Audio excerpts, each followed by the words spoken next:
sure you start clean, cut clean, okay? Here we go.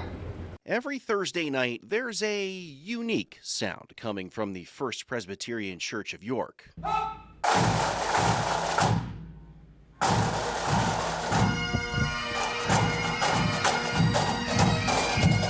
We don't take it for granted, though. You know, we take it seriously, but at the same time, we all have a lot of fun.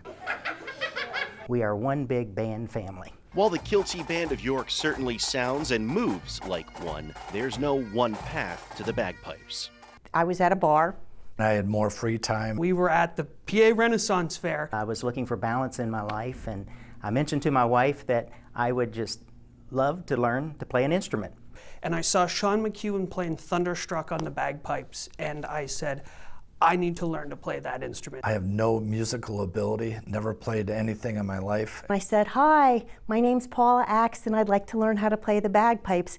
And he stood up, and he is a Marine and was about 6'4", and was towering over me. I shortlisted 3 instruments, the bagpipe being one. And when my brother, he served in the military, he was in Iraq, he bought me a set of bagpipes. And his thought was, this will just be funny because you'll never learn to play and it'll annoy mom and dad. Once the kids got out of the house, then I started looking around, taking lessons. Why do you want to learn how to play the bagpipes? And I thought, oh my gosh, it's a questionnaire.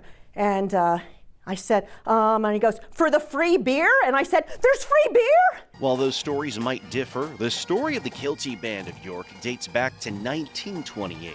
Other groups across the country may match notes, but few can match the history that all started with Colonel Richard F. Yost. There's probably less than 5 nationally that have stayed in existence, and I don't know that any of them have had continuous operation.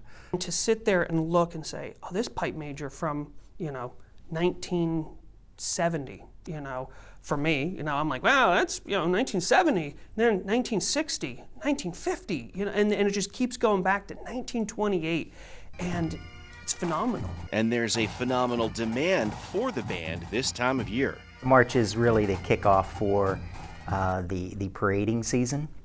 And March is a whirlwind of activity.